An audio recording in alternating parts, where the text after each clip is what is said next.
Good evening, everyone. I'm going to call to order the Village of Dolton Notice of Housing Committee meeting this Wednesday, August 31st, 2020 at 6 p.m. Roll call. Kiana Belcher. Present. Tammy Brown. Trustee Brown. Present. And myself, present. Can we start with the Pledge of Allegiance, please?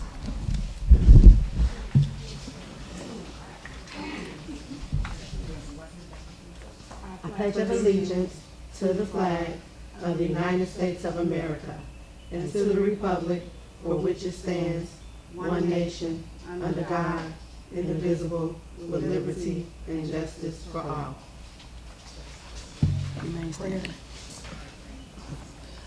Are we standing? Can I ask Trustee Brown to lead us in prayer? Father God, we thank you for bringing us together here tonight and pray that we have a productive housing meeting. We ask these things in your son Jesus' name. Amen. Amen. Okay, so we're going to go ahead and start with our old business. I'm going to yield the floor to Trustee Belcher for halfway houses and criteria. Good evening, everyone.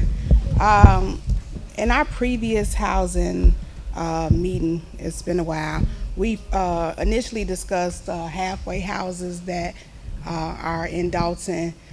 People are taking residential houses, making them halfway houses, so it's multiple people, residents in the house.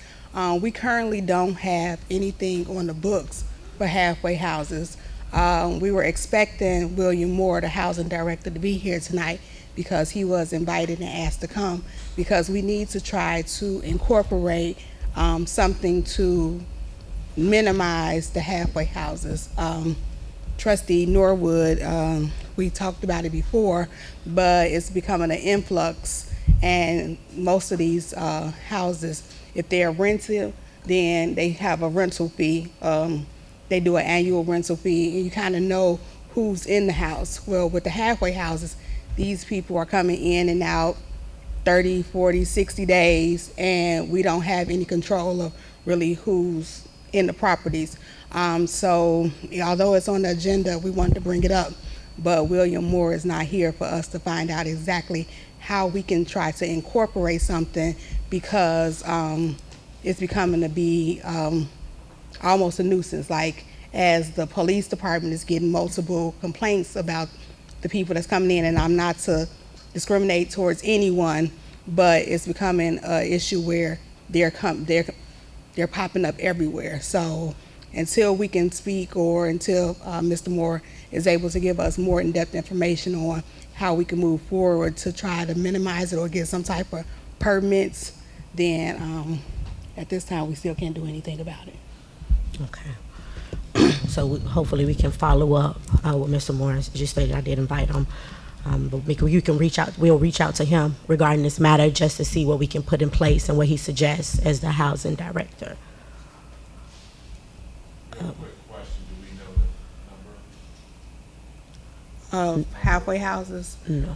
We don't know No. the number, but even by, and I'll just say, when knocking on doors and canvassing, we know that it's probably more than 20.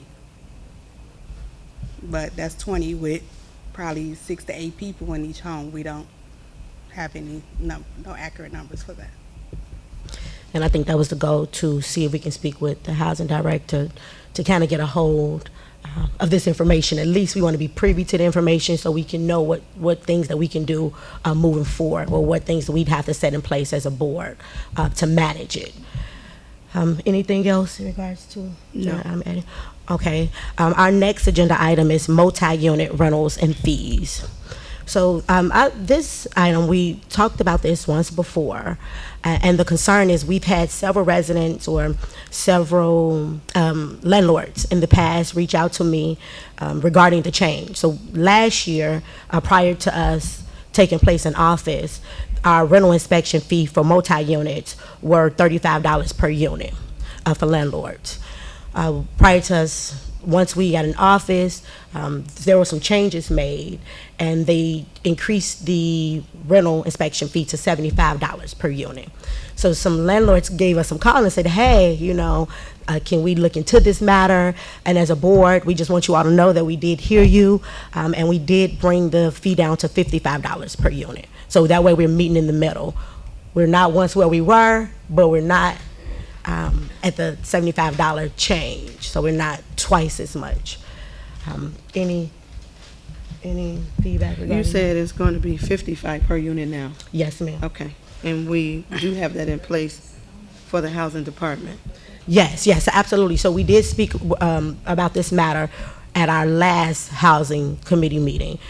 Some residents did give me a call, or some landlords did give me a call and say that when they came to the housing department, they were still being charged $75 per unit. So we just want to make sure that this is discussed at this meeting to know that we have put it in place to make the necessary change for $55 per unit. I have just wondered, was it voted on, and are they aware of that? Are they aware of that now? This $55, is it on the books, or is it something that amount was agreed upon, or is it on the books? Yes, so we discussed this and we brought it forth in our last housing committee meeting. Yeah, so we discussed it as the housing committee board, and we made that change. So we're Still has to go bringing it back so that we can take it to, say it again for me. I'm sorry. Go ahead. Oh, okay. So we're bringing it back just so you all know, so that we will let the housing director know, and if we have to bring it to our next board meeting, we will do so. So the necessary changes could be made so that they will move forward with the $55 per unit as opposed to the $75 per unit for the inspection fee. Do we have? Good evening, everybody. Those fees have to be voted on by the board. You have to put it on the agenda, and to my understanding, it was supposed to go on the last board meeting, but someone, Mr. Freeman, I was told, because he's in charge, to my understanding, of putting everything on the agenda, would not put it on. So on September the 1st board meeting, that's on a Tuesday, I believe. Yes, ma'am, this upcoming on the 6th, this upcoming So Tuesday. you're retired, you forget about the days. Will that be on the agenda for the 6th, and will he put it on, because you all are entitled to put whatever you want to on the agenda? So you're absolutely correct. So that's why we're bringing it, we're having it here in the housing committee meeting, and I did send the agenda item over, so it will be on our next meeting for the 6th. Hopefully he will put it on the agenda for us, but I did make that request so that we can vote on it as a board, so that it leaves here, the housing committee, and we vote on it as a board to answer her question. You said hopefully. Well, we haven't received the agenda as of yet, but I have sent the request, the item, to Mr. Freeman, our village administrator, so that he can add it to the agenda. Now, I said hopefully because I'm not sure if he's going to add it to the agenda, but I did submit the request. I hope that answers your question.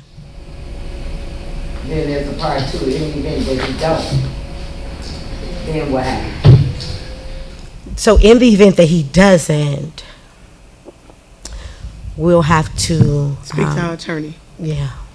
to get the following steps that need to be taken. But what we're saying, and it's true, some things that we have asked to be put on the agenda, they are not. So she has asked for this to be put on the agenda. We pray that it will, but if it does not, then we'll follow up with our legal counsel. To see what the next step that it has to be taken. And will that be retroactive once it's voted on? Absolutely, that's what we want to put in place, that is retroactive.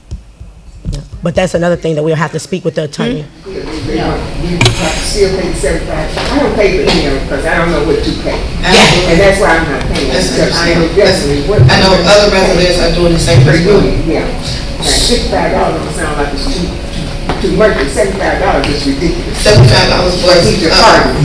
you know, we double. don't do it that I own and buying. Nobody's giving me anything to help. Right. Don't you pick up my garbage. No, we definitely heard the concern. So that's why we figured we'll revisit it once more so that it's still fresh and then we can update the residents who weren't aware of the change. And then we ask that it is put on the next agenda for Tuesday, September 6th, which is our next board meeting. Hopefully it is, and we can vote on it as a board and then it's implemented. That's the goal. Okay, well, I'm not paying anything until I know what I have to pay. Okay, I hope I answered your question. And will we be penalized for not paying now because you don't know what to pay? So what we'll do is, because I can never be too certain, hopefully it's on the agenda, and then we can discuss it as a board, that next board meeting, and we can come to a resolution. If all fails, we'll speak to our attorney, and we can ask them that also, so we know any legal ramifications that we should take. I'm sorry, if you can, I just want to stick to our agenda item only because we are having a guest speaker in at some point tonight, but we will have public comment. Okay, if that'll work. So we'll make sure. But I just hope I did answer the questions in regards to the new changes. So to answer your question, we spoke about this once at our last housing committee meeting. I did send the agenda request for it to be on this next September the 6th, so we can vote on it as a board. But here today, as a committee, we have decided that we'll move forward with the $55 so that it can be taken out of committee to go to our next board meeting. Okay? Okay, so I'm sorry guys, I don't want to interrupt. I'm going to go. So our next agenda item, new business, is a South Suburban Land Bank. So unfortunately, we had our guest speaker for the South Suburban Land Bank. He had an emergency tonight, so unfortunately he won't be able to make it, but he did give me an update so I can provide you, because I know people are always calling saying, hey, what's the plan with our abandoned homes and some of our commercial properties? We all know that our goal is to get rid of our eyesores. So that's the reason why we put the South Suburban Land Bank in place. We do have 2 finishing touches. So right now, we have our attorneys are working on our intergovernment agreement, which is our last piece, and then we'll have a resolution that needs to be taking place as a board, and then we'll be members. So we're almost there with the membership. Hopefully, pretty soon, we'll be able to submit. I have been receiving the residents' addresses in regards to some abandoned homes. If you all see something, please say something, let us know. And then once the process starts, once we are official members, we'll submit the homes to the land bank, the ones that we choose as a board, and they'll assist us with our vacancies for our commercial and our residential properties. Okay, I'm gonna answer your question, ma'am, but then I'm gonna go back, okay? Yeah, just so I won't get too much. About that members, how does that come about? Because there's a vacant abandoned building that's been there for over 10 or 11 years, which is an eyesore. And a gentleman was out there about 4 weeks ago, and he said he was from the South Suburban Cook County Land Bank Authority, okay? And he said they were going to go through and clean up the properties and remove all the debris and whatever there to make it habitable so it can be put on the register for future investors to come in there. So he said he was going to come out there and they were going to start clearing it up in 2 to 3 weeks. Well, it's been a month now. I haven't seen nobody out there, so that's why I'm asking, how do you become a member to put the property on there so it gets taken care of? Yeah, great question. So, and that's what I mean when I say we have 2 finishing steps. We have the intergovernmental agreement that our attorneys are working on at the moment. So once we complete our intergovernmental agreement, we'll do our resolution, which is as a board, we're swearing in a member from the board to be a representative, to communicate between the board and the land bank. And then when you all submit our homes, the vacant homes or the vacant commercial property, we'll then submit it to the land bank, and then they'll move forward with putting the property on the tax roll or either demoing the property if it needs demolition. How do we submit it? When do we submit the? If you want, I'll give you my email address, our phone numbers. You can always email it to us. And then that way, once our membership is, these last 2 parts are finished, we'll go ahead and submit it to the land bank, and then they'll get started for us. Okay, so if you all have any abandoned homes right now, we're just waiting for those last 2 parts with our attorneys. But the goal is to finish those last 2 steps so that we can become official members, so that we can get started with our. I'm just assuming, wishing, hopefully, it'll be sometime taken care of before the end of the year. That's the goal. So we did have our guest coming in tonight to kind of give us an idea of how long. Unfortunately, since he can't make it, I'll say maybe another month or two before we can start submitting them, but hopefully sooner. Yeah. Yeah, so submit them to us, and once we finish the agreement and the resolution, we'll move forward with submitting it to them, and hopefully they'll get started. Now, that process is not an overnight process, just so you all know. So once we are official members, nothing to happen overnight. They do have a process in which they take the properties, they have to research the properties, make sure they're able to even put it on the market and all that good stuff, but we will get the process started, to answer your question. May I be recognized? Yeah, sure. Just for clarification, if you stated that somebody had already came out there from the land bank, they actually do have properties that's outside of the intergovernmental agreement with the village of Dolton, because they could have got them from tax sale or something. So we don't want to say, if they're already out there, that it's something that we can handle when there may be a property that has nothing to do with our intergovernmental agreement. I just want to clear that up, because if 2 or 3 months come down and you're like, well, y'all members and ain't nothing been done, that could be something, properties that they've already obtained before we become into an intergovernmental agreement with them, because they do have properties throughout the south suburbs. Thank you, Trustee Belcher. So just to piggyback, so she's absolutely correct, because as of now, we're not an official member. So they're not doing anything on our behalf, because we haven't sent them any of our abandoned homes at the moment, just so we're clear. Anything else? No. It's not about the housing. I wonder how can we get these crazy trains to stop the wrong way in the middle of the night, 2 and 3 o'clock at night. I live over there, them trains all night, and then sometimes they have a blow-a-thon, and they don't do that in South Africa, but they just have a blow-a-thon on the track at 2 o'clock in the morning. Then everybody know they on the tracks. Go down the track. If you hit somebody, you let the gauge down. If you hit them, they had no business on the track. Simple deduction. No one.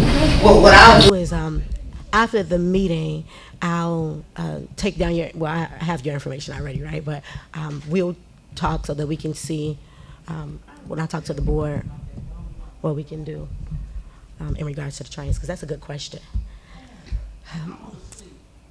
I'm sorry. Our next agenda item is a discussion of taxes and appeals. We're waiting for our guest speaker, and I don't see her at the moment. So what I'll do is I'll go to the next agenda item. We'll try to give her a few minutes, and then I'll try to reach her.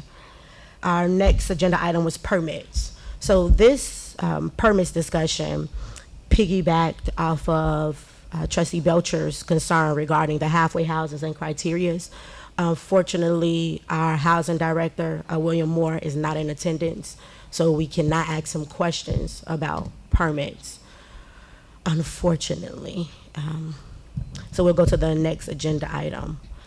Our next agenda item was discussion of rental moratoriums. So this here is just for discussion. I figure for the sake of transparency, I was in a neighboring village or neighboring town, and they had what you called a rental moratorium set in place. And that means that they have a rental cap in regards to the number of rentals in the census area. So for instance, this particular town had something like a 10% cap, census cap, meaning once the rentals cap exceeds 10%, you stop the rentals in that area. Okay, so this is, again, simply for discussion. We're trying to find ways in housing to kind of manage our town. We used to have more home ownership, and we know things are slightly changing.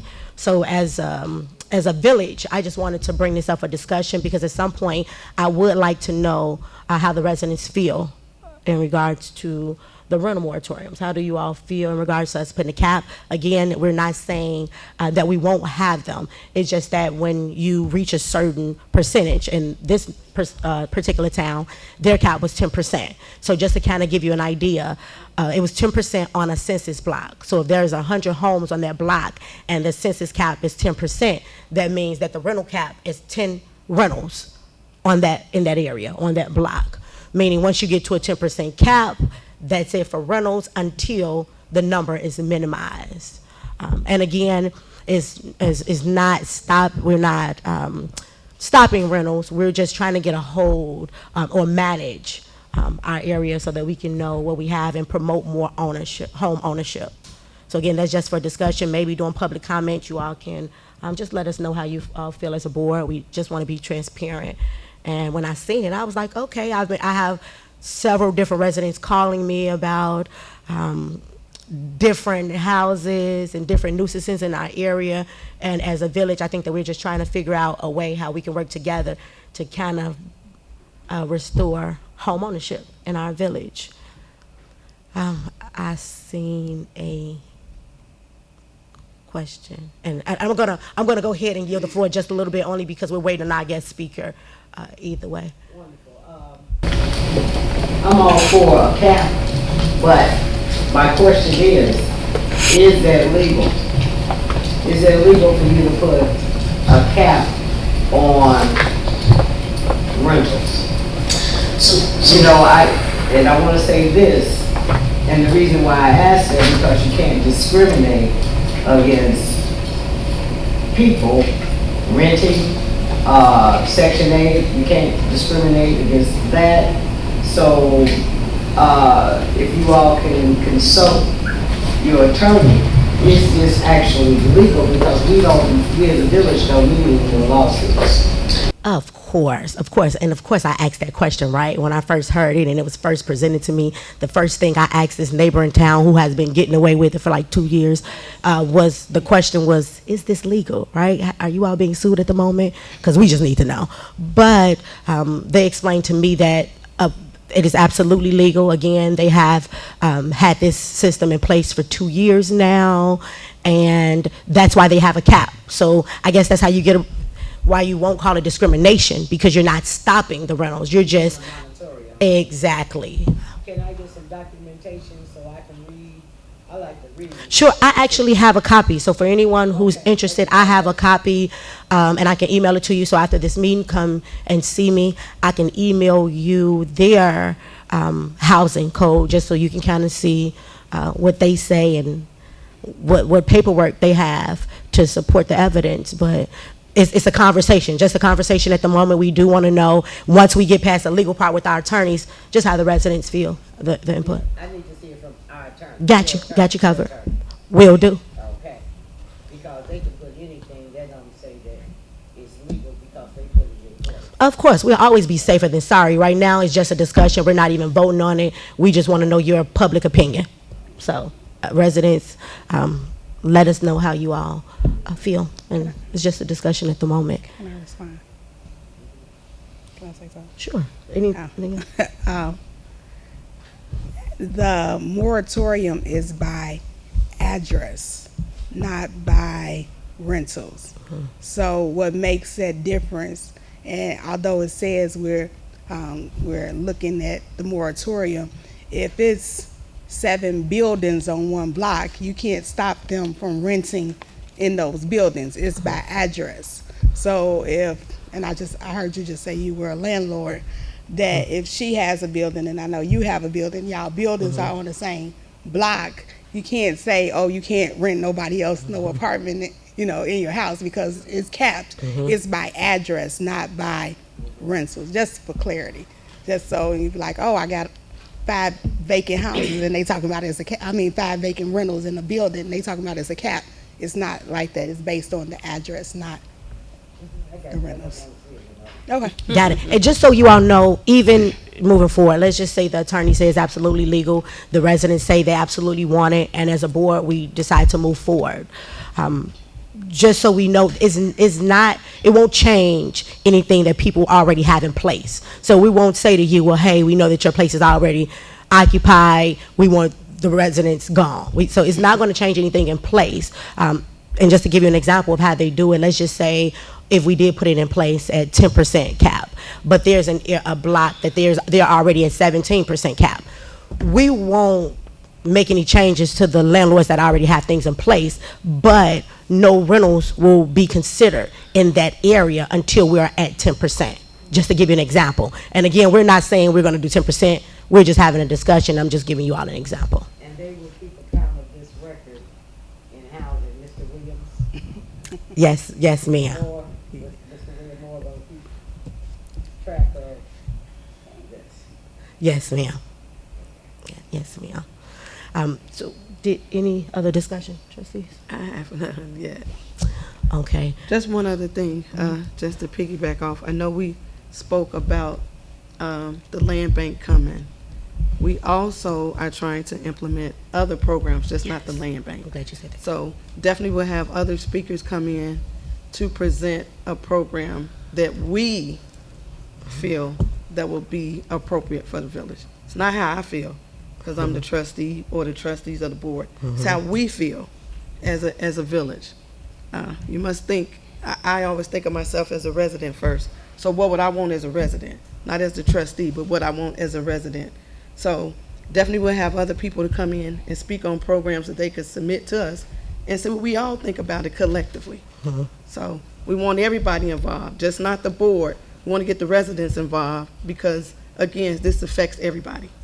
These vacant properties affect all of us, whether it's on our block, around the corner, up the street, it affects everyone. So we definitely are looking to put other programs in place because God knows we have a lot of vacant, abandoned buildings. And it's going to take more than one program to fix this problem that we have at the moment. So looking forward to bringing other people in to present us programs that we feel they can put in place to help us to mend this eyesore that we have here. Thanks. Got it.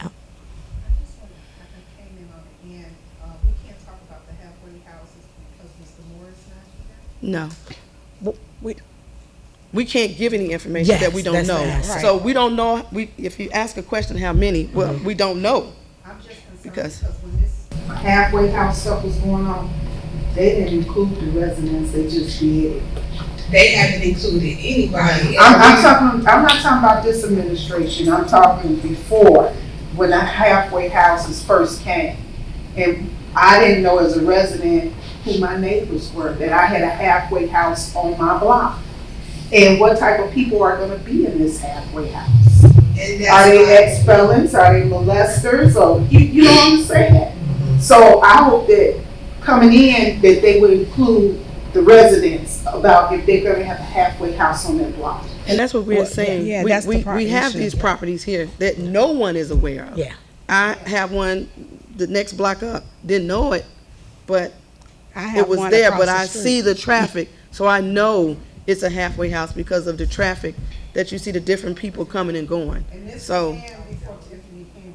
right, this is before, no, this is before that. Yes. And they never had a meeting like this where they would discuss, hey, we're thinking about having halfway house. Right. No one discussed that, and I didn't like that, So, because I want to know what I'm living around.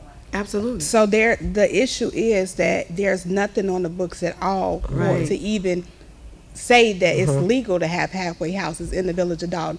It's just that they just start renting out houses, and when if they have to register, they come there register, and they have multiple people at one address. When you start seeing parole officers and probation officers, those are the things. I actually live in a cul-de-sac of 5, and there's one directly across the street from me, and now I don't let my kids go outside. And I don't want to be at the point where I don't want my kids outside because there's so many different people in and out the house, and there's been 3 deaths at the house already. So those are things that that's why it's nothing on the books right now, and this is something that we're trying Put on to there. see if not to say discriminatory, but if we can stop it or maintain it or something, just to even know, because it's nothing registered to say that it's legal or not legal in the village of Dolton right now. Glad that you guys are bringing transparency, because just like the making this village a second chance village, we did not have any output about that.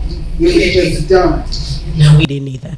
And just so the residents know, we want to thank you all again for joining us, right? It's important because, again, it takes a village. That's why we're here. That's why we're having these discussions. Again, none of these items on the agenda are being voted on tonight. We just want to make sure that we have transparency put in place so that we know what you all want, because ultimately you all have to live here also. So in regards to the halfway homes, during public comment, if you have some suggestions or some feedbacks, we definitely want your input, because we can still have your input. Even though Mr. Moore isn't here, we were hoping that he would be here. That way we can ask him some questions just so that we can figure out with him some things that we can put in place. But if you have public comment afterwards, still let us know how you all feel in regards to the halfway homes, because as the board, we do want to know what you all think about it, and we do want to enforce some things at some point, right, once we know how you all feel.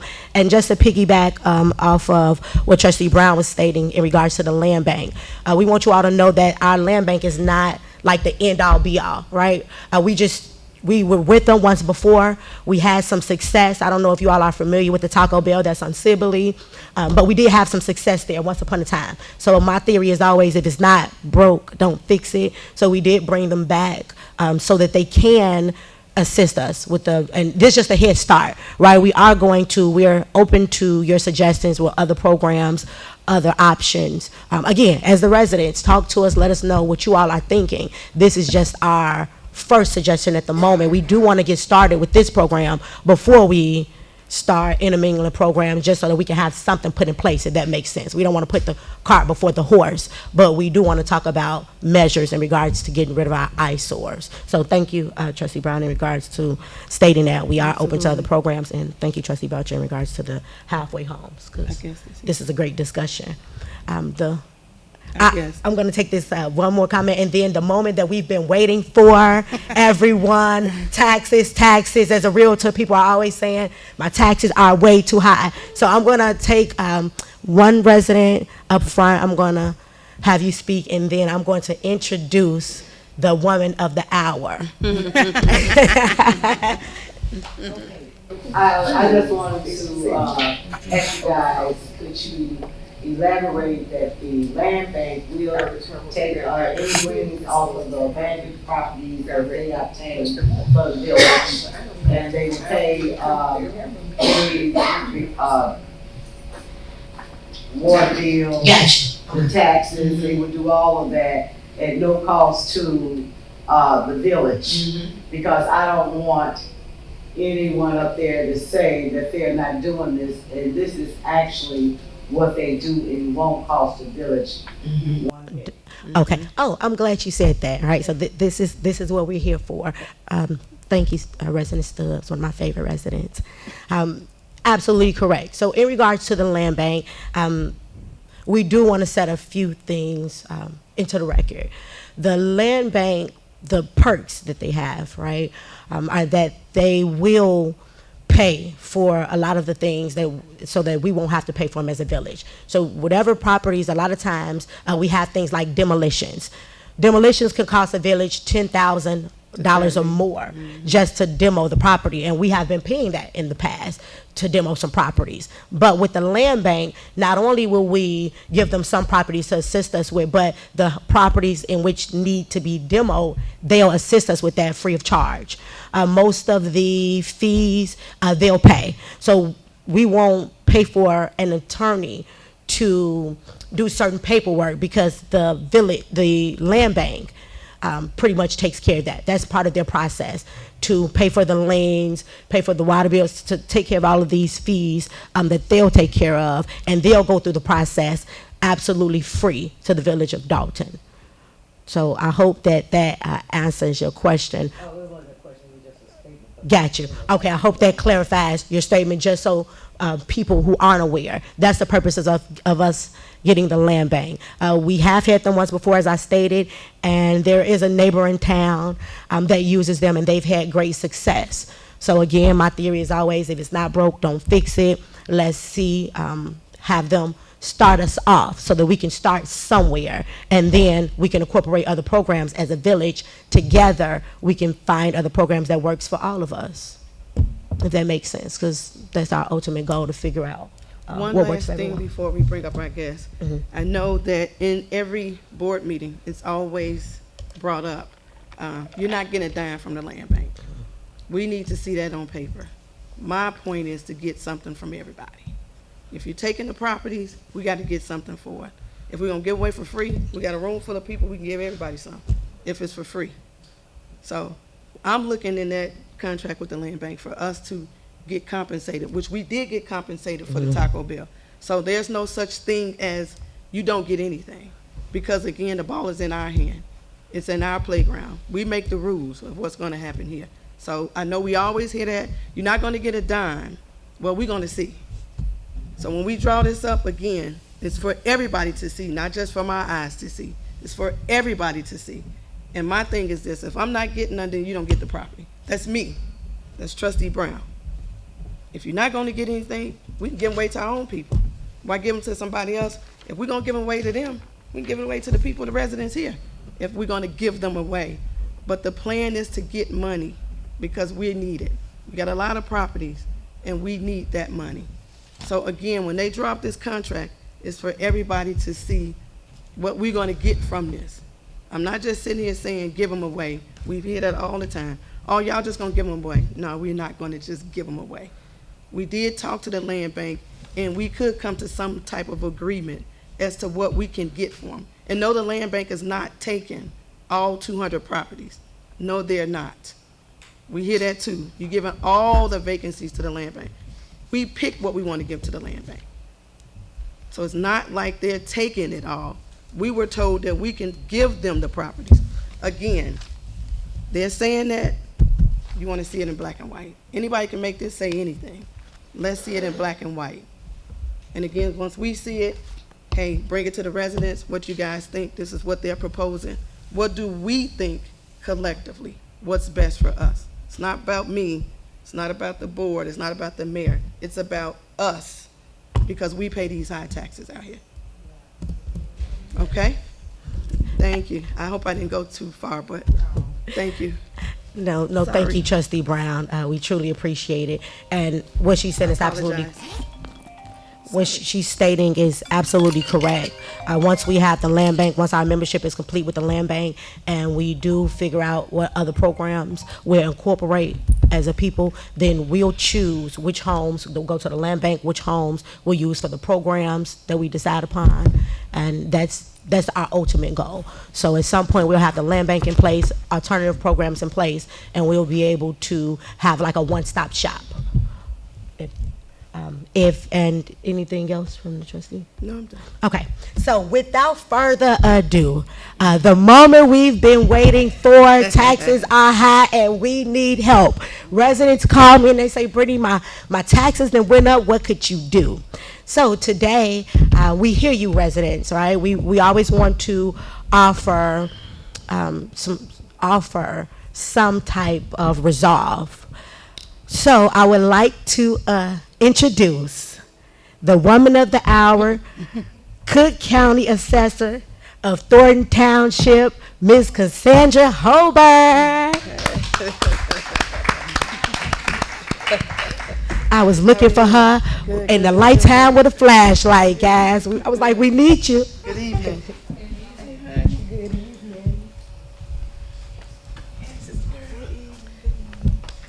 How you doing? And she brought her team too, guys. You see that? She has a whole team Oh yeah, we got to assist today. stuff to pass out and possibly to collect. Okay. So, while they are passing out, getting everything together for you, got handouts.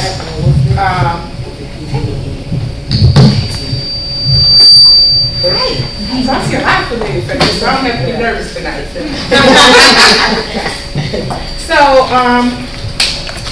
while they are getting this together for you, just want to let you know that That's a sample of what she's gonna explain. Okay. Look at that. How are you? Thank you. How are you? So just want to let you know that the Cook County Assessor, Fritz Kagi, did not forget about you guys. The Cook County Treasurer, Maria Pappas, did not forget about the taxpayers. In case you didn't get the tax bill, they're still processing them. There were a lot of issues last year with the filing of appeals, which carried on over to this year, which threw all the schedules behind. So right now, the treasurer is predicting that those tax bills may not go out until November the 1st. If they do go out November the 1st, they'll be due December the 1st. But whenever you get them, make sure you look at it at the top on the left, and it'll let you know what the due date is for that bill. Bad news about that is that once we pay that second installment tax bill December the 1st, we're going to get whopped with that first installment tax bill, okay? So we're going to have two bills. They're going to, did you guys get the tax bill? To pass out yellow, okay. So I'm just giving these to you, so a couple of things you might need to look out for, because I don't know, I'm thinking that this might be helter-skelter year on the second installment tax bill. So once you get it, there is a section at the top that says property tax index number. You guys see that? Okay, make sure that that is your index number. Pull out an old bill. Make sure that that bill, that index number matches up with your other property tax bills. This is just an example tax bill to let you know who you're paying into for that second installment tax bill. A lot of people think the first tax bill is the same as the second tax bill. It's not. The first tax bill that you get, which is a blue bill, represents 55% of the prior year's taxes. That remaining 45% is carried over to this yellow second installment tax bill. Okay? It's calculated on whatever the current assessed value is, or if it's a reassessment and you have an increase in value, then it'll show the new value on here. But anyway, what I want to really show you is towards the bottom on the left, you'll see a section that says tax calculator. That's going to be very important this year. We've been inputting exemptions in this system since about the end of February. We went through a lot of paperwork for Thornton, and a lot of this is not in the system with the Cook County Assessor's Office or Treasurer. So there might be a lot of bills going out without exemptions on them. So when you get your bill, make sure you look at this second column. If you don't see it, throw your hand up so I can stop. This says homeowner's exemption. We got it?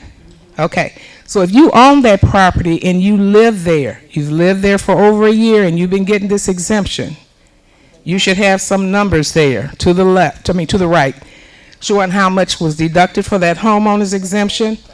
Also, if there's any seniors here, and really, we're going to card you. You should have some numbers there for your senior exemption if you're on the freeze, and we'll go over all of these exemptions. There should be some numbers there. If you own the property and you get a bill like this and you got all these zeros on there, you need to hurry up and come and see us at the Thornton Township Assessor's Office so we can get you an adjusted bill. That will be the bill that you pay. So if you fool around and get a $3,500 tax bill, don't pass out. Just come and see us so we can put in the paperwork for you to go to the county, and you will pay that bill, okay?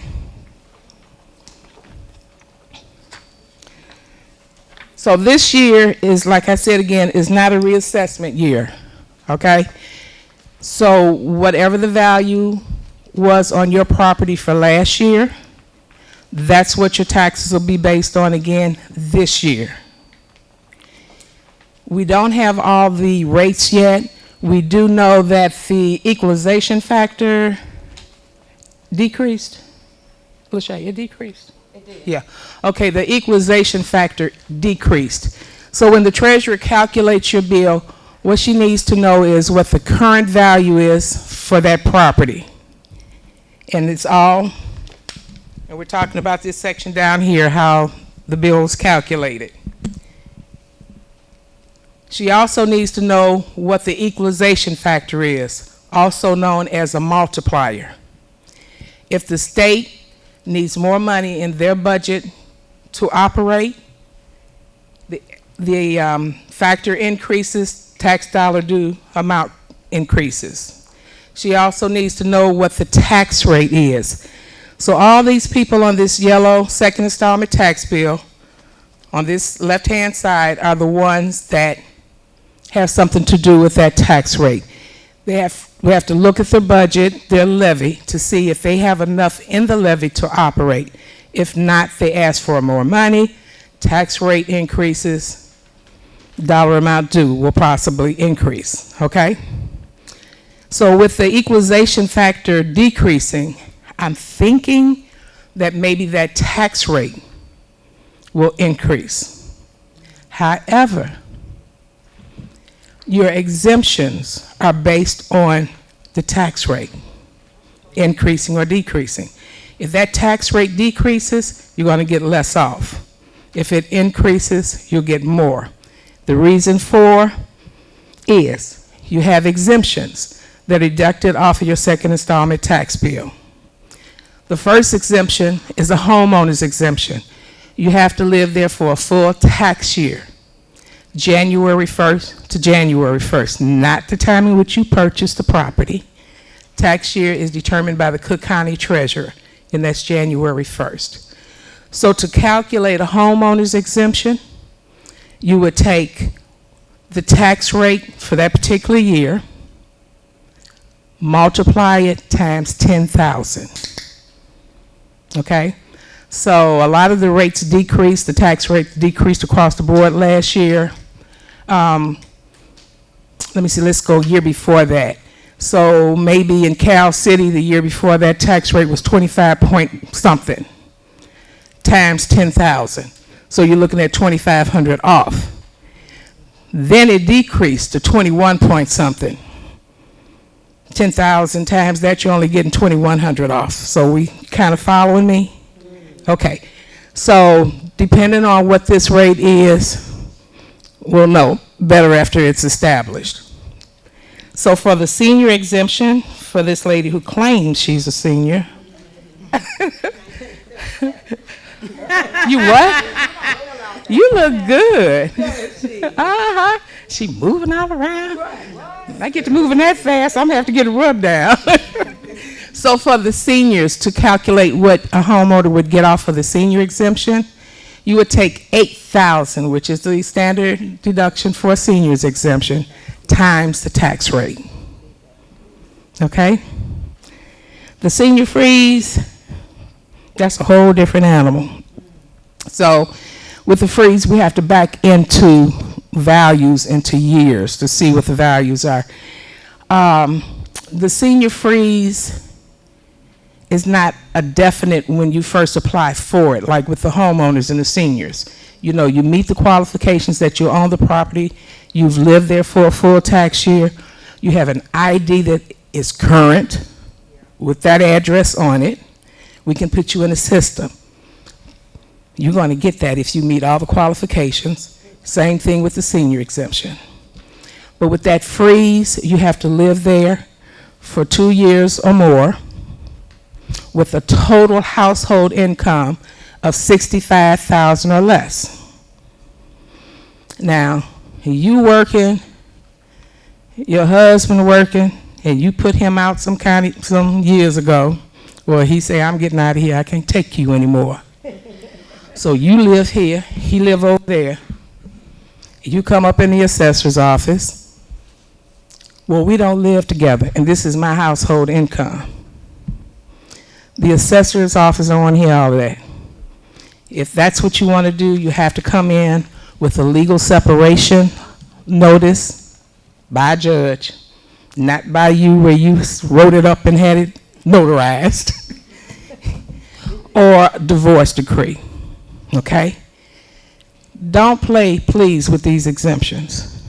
You know, There have been people that have income properties. They file for the exemption where they live. They file for the exemption on their income properties. The assessor has developed a department down there that's called the Erroneous Exemption Department. And it's comprised of realtors and brokers, retired police officers, and all they do is sit and look at the system between the Cook County Assessor, the Treasurer's Office, and the Cook County Board of Review. The Cook County Recorded Deeds, to try to match names or, see if they can pull something together where it shows you own more than one property. And what they'll do is if they can come up with something concrete, they're going to send you a letter. And they're going to tell you that their records found that you own the following properties at these locations, and you've been getting a homeowner's exemption for $2,100. You may have been getting a senior exemption for $1,600 and so forth. For all these years, they have the different amounts. And I've seen them when it first started where those amounts went up to like $150,000. And they send this letter to you after so many years. Because then they can collect late fees. They're going to tack on interest. Okay? It's not worth it. If you got kids that buying property, tell them don't do it. Get the exemption where you live, and that's it. You can file an appeal on the property where you don't live, where you don't reside if it's income, but please, try not to do the exemptions at all those, because they will catch you, and it's not going to look pretty. And what they do is they put a lien on all the properties. So when you wake up and your husband or significant other says, on the county, they ain't getting none of my money, we're going to start selling these homes. At closing, the county's going to get their money off the top. Okay? So you sitting there in the closing and you already figured out how much you're going to get for this house, and I'm going to get me a brand new car with this money. And you look at that check and it don't come out right. The county got their money that you owe them. Okay? So please avoid doing that. There's also another exemption, which is the disabled homeowners exemption. Ain't nothing wrong with you. Okay, so you have to be disabled in the tax year in which we're paying. So this year we're paying last year's taxes, and right now we're still fighting with the county because one group of people saying that you have to be disabled January 1st of the tax year in question, and then you call down there and somebody else says any time of the year. So we're still trying to fight with them on that, but if you was disabled last year or prior to that, it was just this year? Okay, so next year for this year, you apply. We would need your ID if you're getting disability through Social Security. Okay, we would need a current letter. If you are not getting disability through Social Security, we have a P-tax form that your physician would fill out for you. For that exemption, you would just multiply 2,000 times the tax rate. And that would give you the amount that you would get off of that. Oh, and back to the freeze, because I kind of dropped the ball on that one. Like I said, that's not a total given.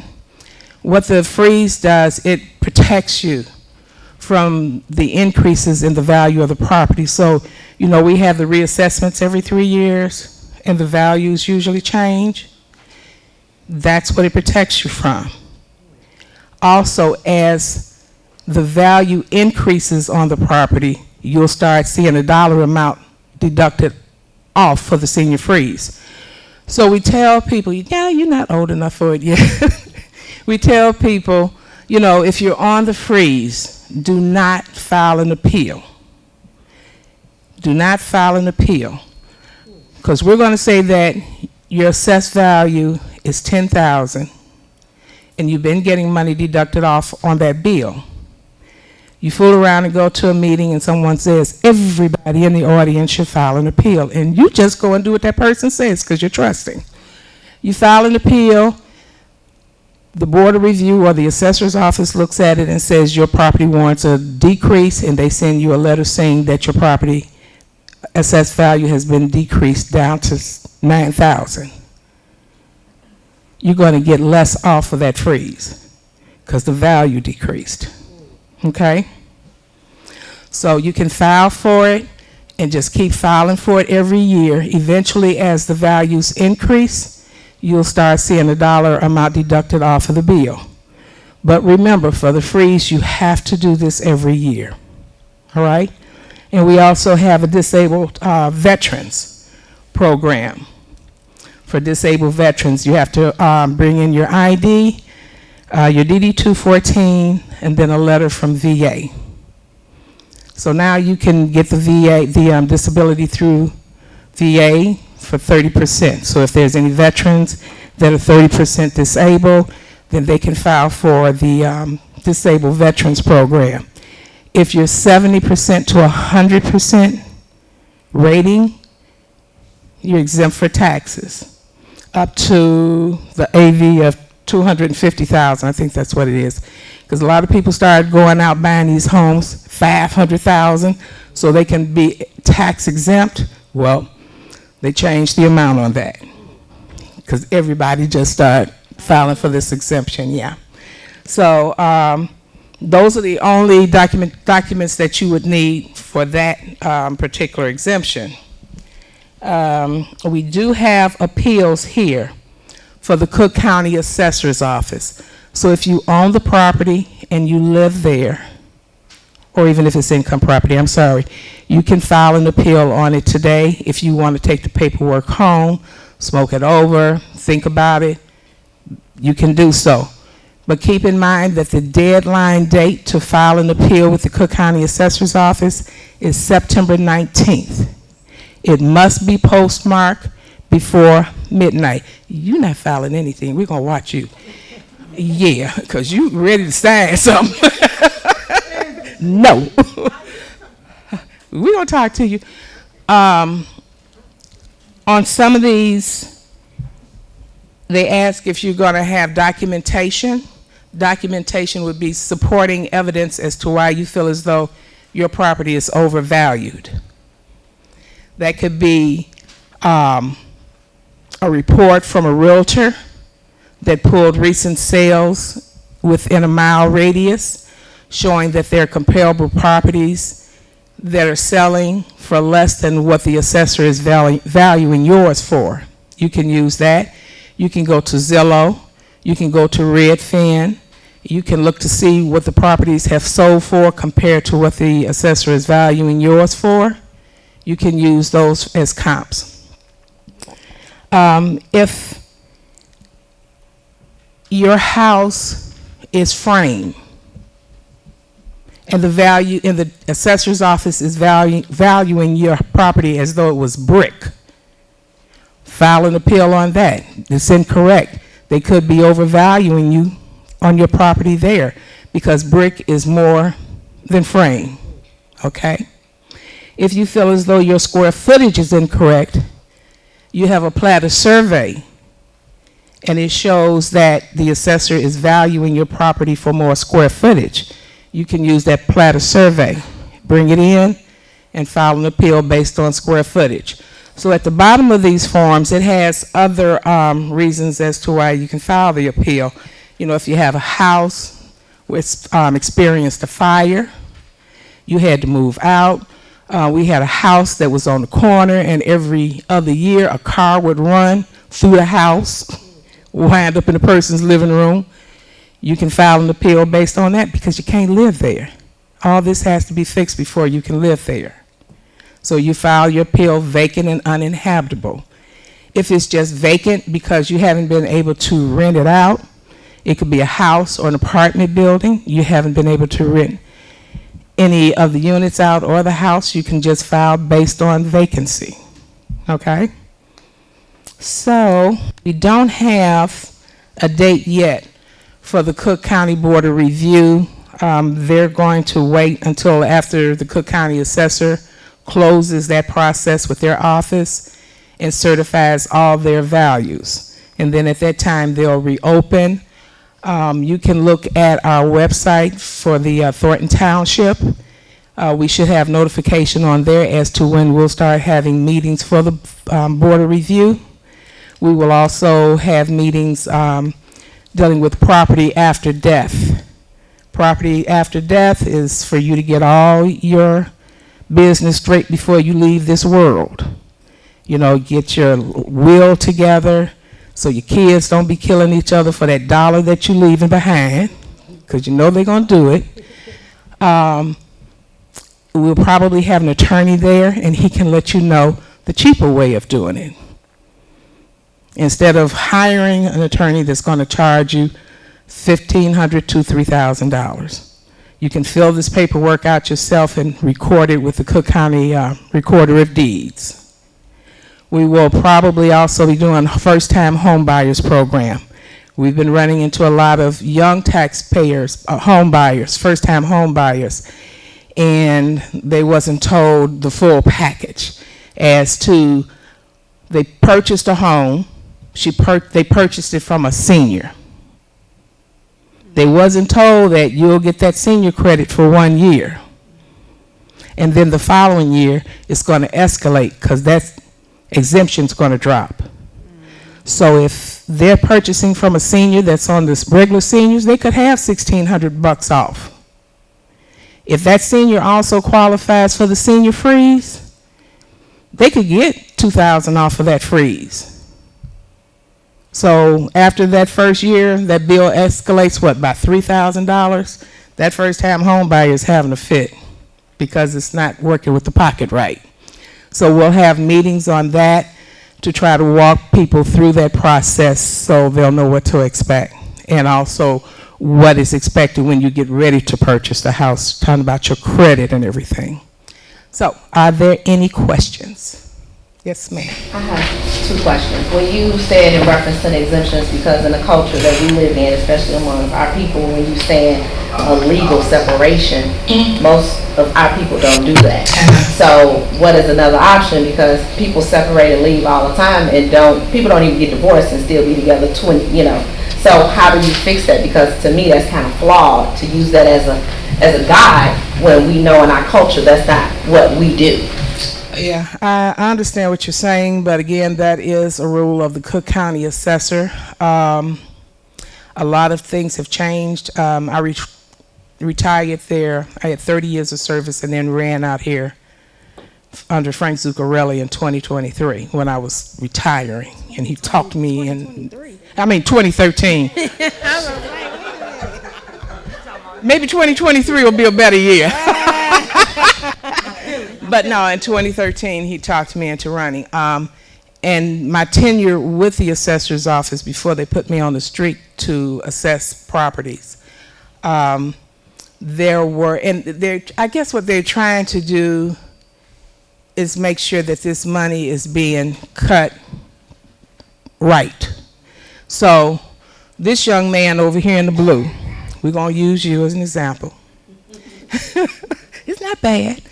He purchased a property from a senior.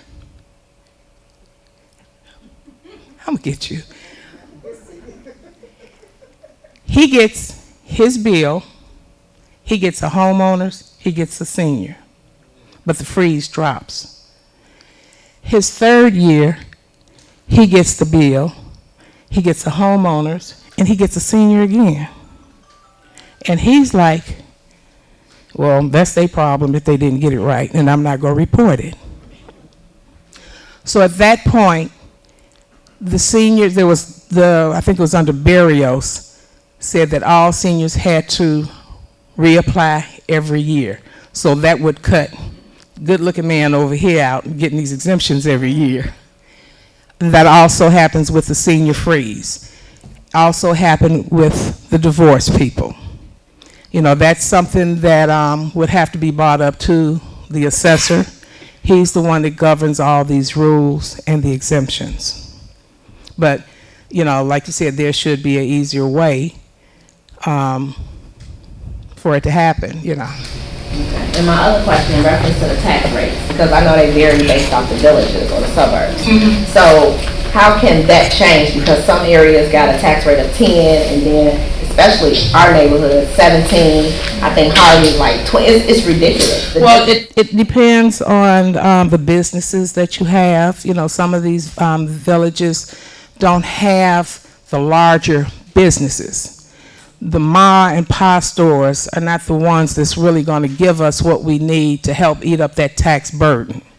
So we need some kind of way to pull in these larger businesses, the Kias and, you know, the great big ones, to help the taxpayers with this tax burden. Also, on your taxes, you can say that 70 to maybe 75% of your dollar amount goes straight to the schools. That's where your money's going to. I love education. I love higher education. But Lord Jesus, you know, but that's where the money is going. You can look at this, and I think that this is... I get it, because I know this district is very high in reference to pay, so I know the tax rate is higher. But I don't think the residents know how they're getting the tax individually to get to this particular tax rate. Well, you have all the educators, you have the pensions. As you have more children, families moving in with children, you get more kids in the classroom. They're going to need more books, more computers, larger computer rooms. If something happens to where they have more children than space, then you're talking about enlarging a building. That's another expense, okay? But also on this bill, when you have nothing really to do, you can look at it. It has on here the 2020 taxes, and it also has the 2019 taxes. And you can look at this to see where your increases came from. Okay, so, I mean, you can look at this first line for 2020 for the mosquito abatement is $7.89, and then in 2019, it was $4.86. So you can really look at this and go line for line and see where those increases came from. And like I said, this is an actual bill that belonged to someone else. We just whited everything out.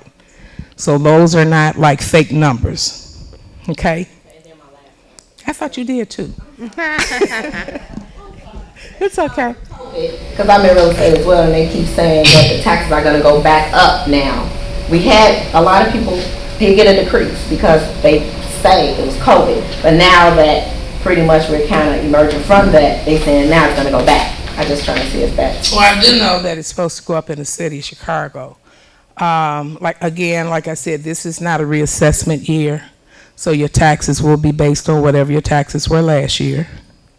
We do know that the equalization factor decreased. We're just waiting for that tax rate. And like I said, even if it increases, that's going to give you a little bit more off for that exemption, so hopefully that'll kind of like stable it off some. Okay? That it? Anyone else? Hi. This is pertaining to my 2021 tax bill. I did an appeal with the Board of Review, okay, and it came down some. And I went out and got my own comparables. And I really don't understand how they came to this conclusion, but it is the county, and I worked for the county for 34 years. Then I received this letter from the assessor's office.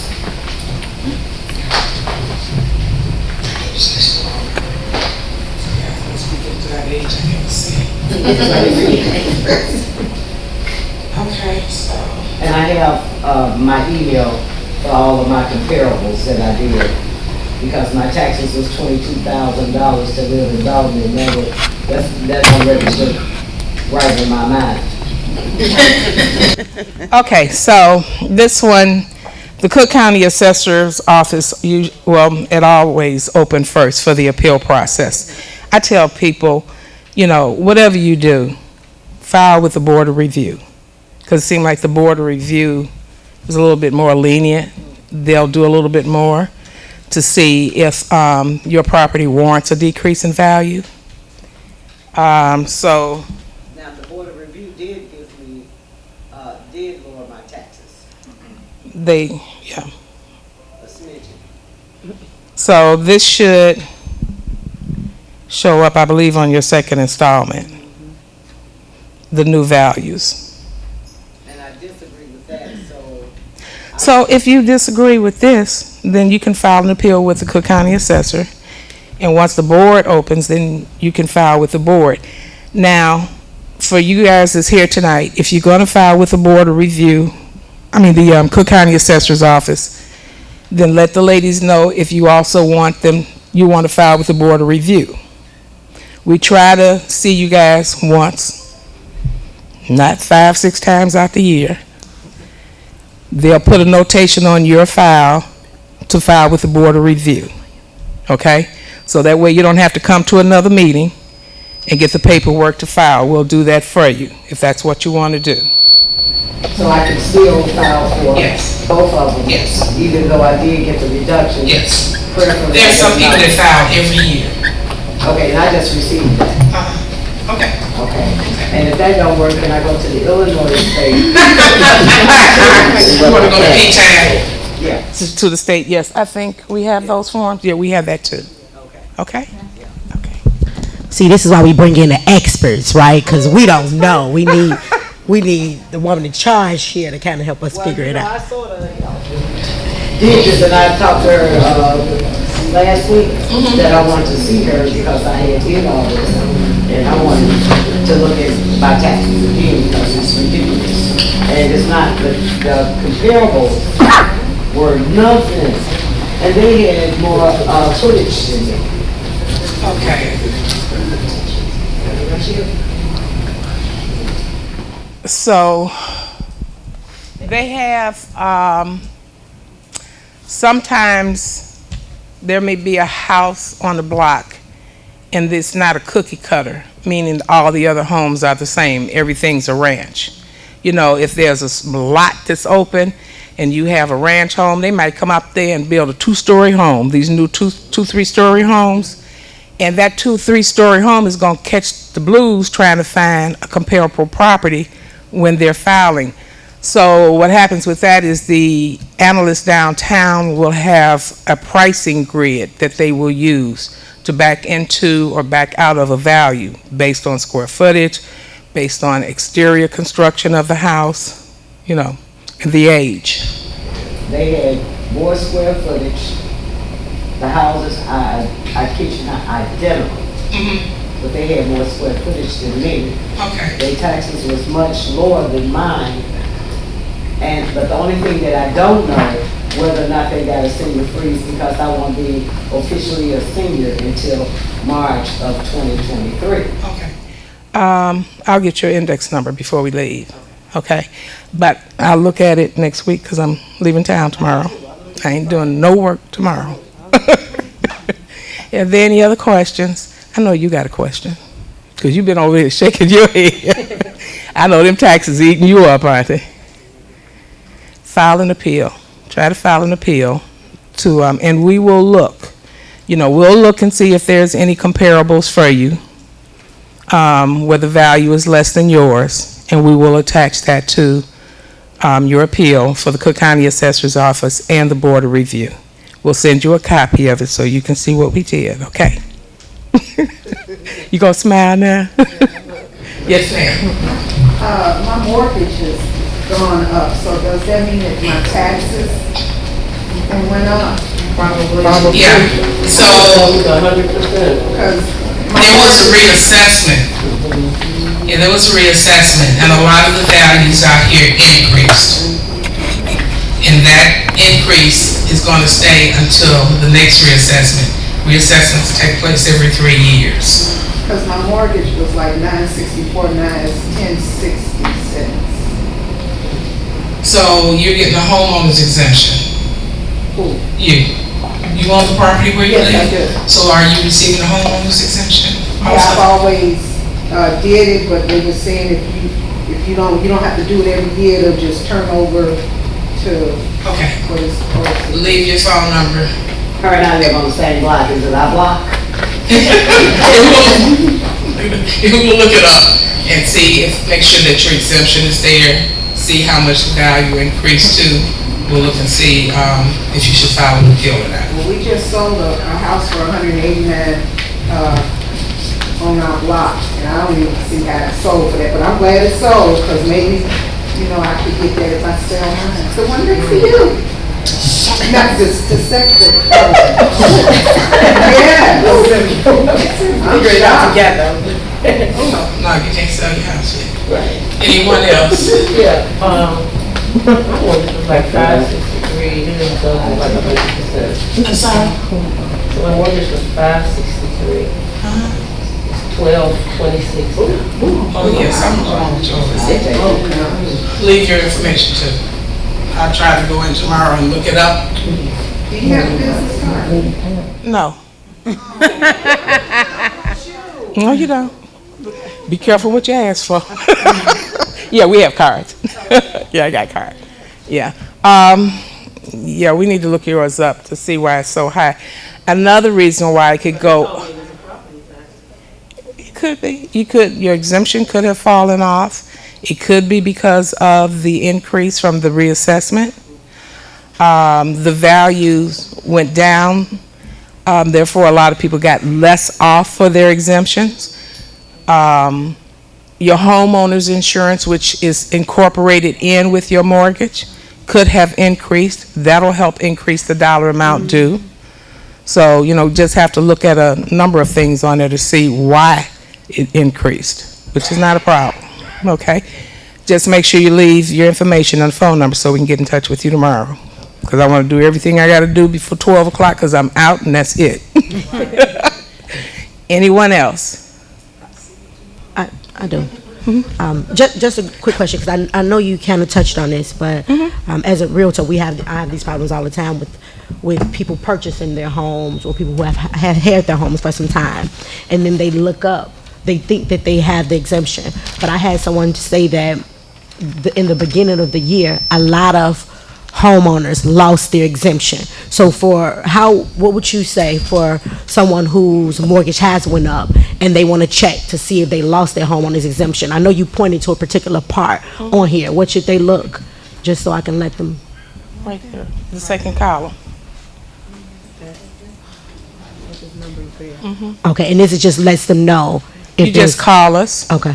And we can let you know if the exemption is there or not. Got it. If there was a history of an exemption, you've been living there for the past 7-8 years, you've always gotten the exemption. For some reason, the exemption fell off. We can, do the paperwork that's required, get it over to the county to have that straightened out. Sometimes in the sale of a house, the transferring, an exemption will fall off.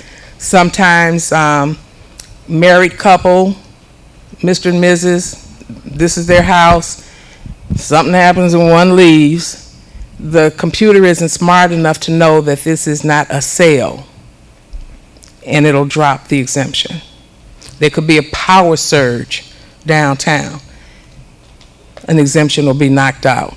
There could be summer interns there, and a wrong number will get keyed in, and it'll knock off an exemption. So there's a number of reasons why, but if you meet all the requirements, you have a proper identification, we can put you back in for that exemption. It's no problem. Okay? That it? Thank you. Thank you. I stepped out, so we could leave out and turn them in? Okay. You can turn in your appeal form to us, or you can take it home and smoke it over. Bring it to Thornton Township or mail it. Just make sure that it's postmarked before midnight, September 19th. Okay? And, just watch the website and we'll have notification on there as to when we'll start taking in exemptions for the board of review. We'll have meetings if the trustees want us to come back out. Then we'll be more than happy to do so. Okay? Thank you so much. And again, Ms. Hobart, this is some really good information that you share with us tonight. Of course, the trustees will keep you on speed dial, because until all of the residents in Dolton say they have had some type of look into their taxes. As long as they need you, we're going to just keep on calling you in. That's what they voted us in. That's it. That's what we're here to do. So if there aren't any more questions in regards to the taxes, again, I would like to thank everyone for coming out tonight. Yep, that's why we're going with this. And prior to us leaving, the last thing on our agenda is public comment. So I know that some of the residents had questions. If you do, we'll start public comment so we can start to adjourn the meeting.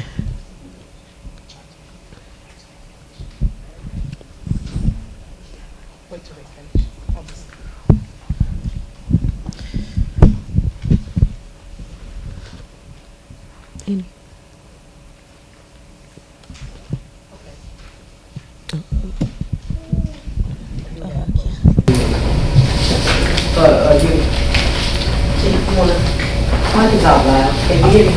Yeah, I get you. What codes are we on when it comes to inspections? Do you have any idea? So I don't. That was the reason why I invited William Moore here tonight to kind of answer some of the tougher questions for us, right? We wanted the man himself with the plan. So unfortunately, he did not make it tonight, but if you can get your question over to me after this, what I can do is I can come by and see him tomorrow and see if he can answer that for us. And also, code enforcement. Can you, and I'm trying to get a form from them, so excuse me for standing up. No worries. Code enforcers. I checked with several municipalities. I checked with Riverdale. All of their code enforcers are certified. And also, I was told also by the mayor that they could not have a felony background in order to be a code enforcer for Riverdale. I checked with the city of Chicago. Code enforcers have to be certified. And I checked with Calumet City, the same thing. Everybody must be certified, and I'm not talking about going to a seminar for 4 hours and you get a certification. I'm talking about a 60-hour class where they take an actual exam and get their certification to come into our homes, properties, to do an inspection.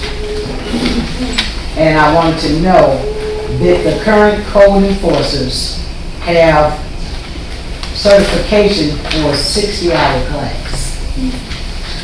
Okay, so that's a question for William Moore. And I know we needed him, right? I did come inside the village yesterday. I even stopped my meeting to come and personally invite him. So I definitely wish that he was here with us so that he could answer that question for you. But what I could do is if you can add that one to the list, I will stop by the village tomorrow, pay him a pop-up visit, and gladly ask him those 2 questions. And if anyone else have any other questions that's directed to Mr. Moore, I can just give him one long list tomorrow, and I can hopefully get the answers back to you. And the reason why I asked this question because several months ago you had a building in the city of Chicago that was fined $1,000, and they fine you $1,000 a day, mind you, when you go to their housing court for not fixing your property.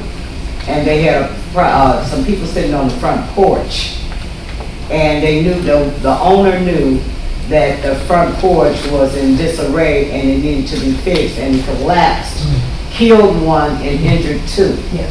So this is one reason why I ask these questions, because I am a landlord too, and I can't stand a lawsuit on me. You know, so if you come into my home, I want you to check my electrical, I want you to be certified to make sure that it's proper, you know what I'm proper. Yeah, and so this is why I need to know that these people that they have going around, whether or not that they're certified. And they should be. Because to my understanding, the village paid for them to go to class. and they did not pass the test on my tax dollars. Well, per your mayor, in a meeting, a board meeting, I'm sure somebody can go, she stated that they were all certified. A FOIA was put in, but it has not been completed and no information has been retained. Also, I know everybody always talk about I'm grinning and smiling, but the reason I keep about Mr. Moore is the fact that he's our housing director. He's summoned to all these parties, but he can't come to a meeting that we need questions answered about. And for a trustee to ask him to make sure to be there for a housing committee, and he don't show, lets the residents know how he feels about us. Because I'm sure you probably will see him at the one next week and the week after next and the week after next. Because he's at every party, but he can't come to a housing meeting. And I have a problem with that. Well, I just wanted, since they made it where this meeting would be recorded when the other committee meetings are recorded. So Trustee Kiana Belcher said it on record. He's at events, but he can't come somewhere where we need answers about questions that's for the residents. Now, I'm not gonna be harassed by them because I'm speaking up and speaking out, am I? Because I don't deal well with harassment. I would hope not.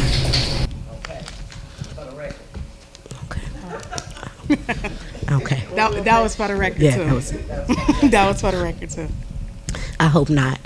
Thank you, Trustee Norwood. No issues, Trustee Belcher. Thank you. And as she stated, and I'll just state for the last time, I sent him several emails. I did stop by yesterday and asked him face to face if he'll be here, because I know that as a whole, we're trying to figure some things out in the village, and it'll work better if we all work together. So as Trustee Belcher stated, hopefully he attends the next one for those who have questions, because again, safety is definitely a concern. So for those who have questions that pertains to Mr. Moore, I will come and stop by tomorrow and see him and present him with the questions and see if we can get some answers for you. And then I will also let him know that he was greatly missed by the residents at this meeting, okay? So that I will do. Are there any more questions? There are any more public? Oh. Go ahead. Sure. We have one more pass out, and I'm sure a lot of you have probably heard that there's supposed to be some money coming back to property owners. This is a program through the state, through Governor J.B. Pritzker. I didn't get a chance to read everything on here, but I know that you had to file a tax return in 2021, I believe. And it shows on here how much a family or a house owner would get back. I think they're supposed to be cutting these checks sometimes. I don't know. I'm just saying, I'm shaking my head because I already did this and I'm not eligible. I'm never eligible. I think it's September the 19th when they're gonna start cutting. But anyway, they're supposed to be cutting these checks sometime in September, giving it out to the taxpayers. If you did file a tax return, I believe there's something in here letting you know what to do. And it lets you know how much, you'll get back. Okay, I'm sorry. Thank you. Oh yeah, you should have started with the checks part. Should have led off with that. With that. When you hold the money part. Okay. You wanted to say the best for last. I see where you're going with this. Okay. I'm sorry, thank you. I'm not mad at that.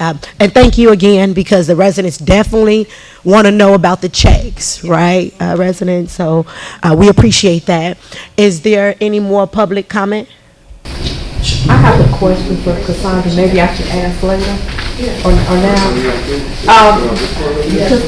Cassandra. Yes, ma'am. I know you probably don't remember me from last year. Familiar. Yeah, from last year. But I have a question. The mayor was on my block, promising things and didn't do it. But she was trying to say that we were getting money back from the township.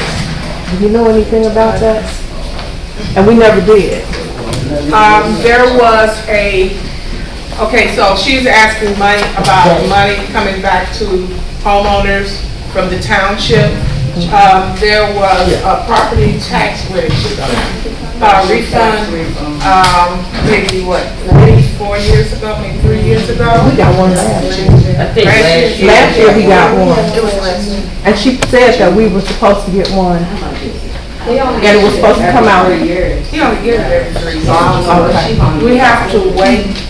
So there is an account, I think it's like a GA account where this money sits. I believe that it doesn't get any interest on it. And what Zuccarelli would do is wait until the money capped out in that account, where it would be $10 hopefully or more per taxpayer to go out. You know, it's not going to just sit there and send you a check for $3 or $4 until you have fun with it, you know. We're trying to make it fair across the board for people to get money down. I'm just curious. Yeah, I haven't heard anything officially about the township having the rebate. Because I don't remember us getting it every year. No, it's not every year.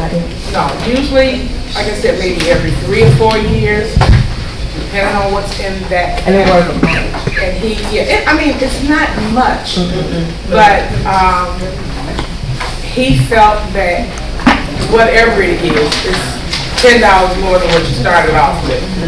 And then, you know, and if it was there and it was enough, and instead of letting it just sit there and not accumulate any interest, let's have this program and divvy out this money amongst taxpayers who have paid their bills.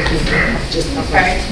But I imagine if they do, if there is going to be one, notification will be sent out to the taxpayers, and hopefully it'll be on the website so you can look, you know, to find out when the applications are going out and what the deadline is and what the criteria is. Okay? You're welcome.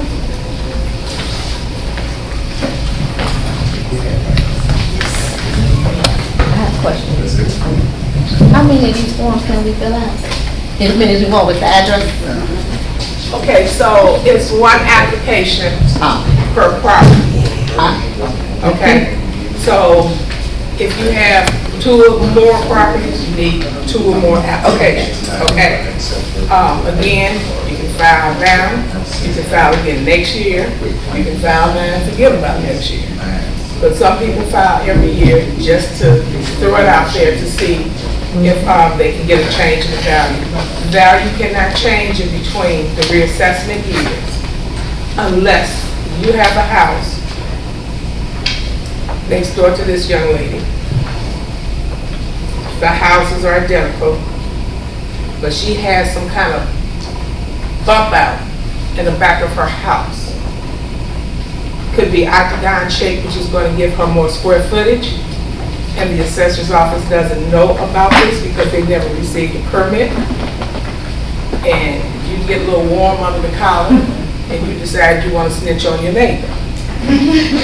They have snitching. So you snitch on your neighbor. They'll send a field representative out to remeasure that property and probably other properties on that block too to make sure that those are correct. And then the value will change because they picked up additional square footage. Yes, ma'am. I don't see exemption on my bill, so. No, didn't I tell you get exemption on your yellow? The yellow one? Yeah. Oh, this is the fake one. Okay. Yeah, the first installment Okay. is a full tax bill. It represents 55% of the So price. the second bill will have exemption? Okay. All right. Always, there's nothing. You can come into our office, you can go down to the treasurer's office who calculates those bills. No, the exemptions come off on the second. Any corrections happen on the second yellow installment tax bill. Okay? What if we don't know our PIN number though? We have to wait some time to get it. You can go home find your bill. If anyone needs assistance looking at your PIN. If you don't, Okay, well, they have you covered. I was gonna start to pull up. They ain't all set tonight. Just when if you file an appeal, you don't know you're in the that's okay. Just make sure on the section where it asks for the address that you write it legibly so we can read it and we can pull up the index number. If you can't figure it out, and the names don't correspond properly, then we'll get in touch with you. So make sure you leave your email address on here or your telephone number. Why are you guys still using the old address? It still says Chicago Road. This is Martin Luther King Jr. Drive. They haven't updated yet. They haven't updated. The street name changed, but I see the tax had an old. What you mean, y'all? I'm with Cooktown. I'm Oh, okay. Let me do it that. Okay. They haven't updated it yet. So, yeah, they just haven't done it down there yet. Okay. But you have the right idea. Look for those exemptions. Make sure you have them. That's the spirit. Yeah. Any other public comment? Okay, so prior. I won't make it. Yes. I just wanted to applaud you for the speech that you gave, because you gave a lot of information. That I've been in a lot of meetings, and everything that you said is not always offered, to the public. And one of the things is the insurance, because when our taxes go up, we don't look at the escrow. Right. And they don't know that that's why. But for the people in here that don't know, that insurance companies have inspectors that come out to your house and you don't even know about it, and they value your property, go inside the yard, go behind the garage, and any infractions that they see, they report it to underwriters, and they take your insurance up without you noticing. So sometimes you would think it's just increasing your taxes, but it's actually the insurance, and you don't know why.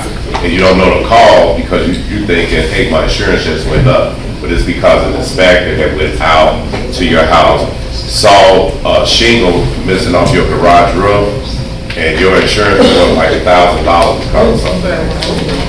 So I'm a homeowner's insurance expert. I have some cards. If you want a free evaluation, I'll be more than happy to help you out. I'm invited by the trustees.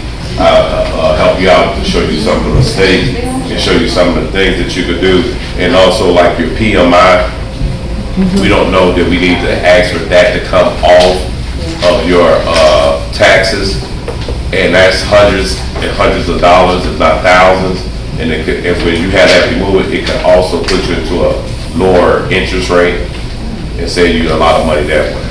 So I'll give you guys some cards. If you want to call me, we set up an appointment with free, due to the trustees that you all have up here. I do a free evaluation. I won't try to sell you anything. If you want to buy something, I'll be more than happy to sell it to you there. I'll just look over your stuff, see what you got, and go forward. Thank you. And just piggybacking off of what he said, and he could probably correct me. I think it was Katrina when they had that devastating, it affected our insurances here. A lot of the insurances went up and people just couldn't figure it out. It was the devastation from there, which affected us. And, our insurance premiums increased.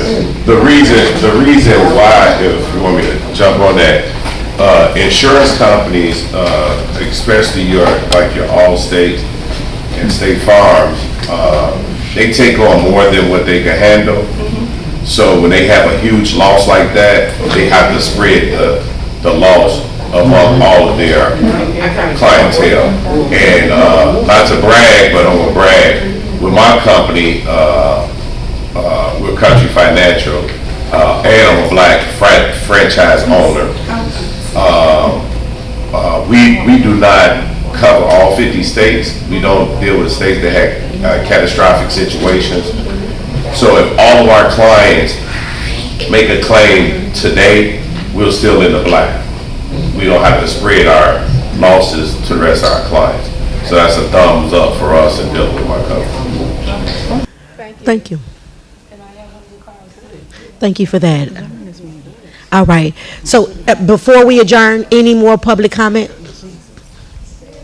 So before we adjourn, I would like to again thank Ms. Holbert and her entire team and staff for taking their time out of their busy schedules tonight. I know it's dinner time. Thank you for providing us with great information and being able to assist us and answer some of those tough questions that we have on a daily. We'll definitely have you back really, really soon. I can feel it. And residents, I think that this was just great discussion tonight. Overall, great meeting. I love the fact that we're like a drum line in here. One beat, one sound. You know, we're getting it together, guys. And that's the goal, to work together so that we can make sure that we improve our village, because we live here and it's time to take our town back. So if there's nothing else, I'd like to thank my amazing trustees that's up here on the board tonight. Thanks for everything. Thanks for participating tonight. Thanks for your amazing feedback. And I would like to take roll call so we can adjourn the meeting. Trustee Brown, I'll make a motion. Second. Trustee Brown? Aye. Trustee Belcher? Aye.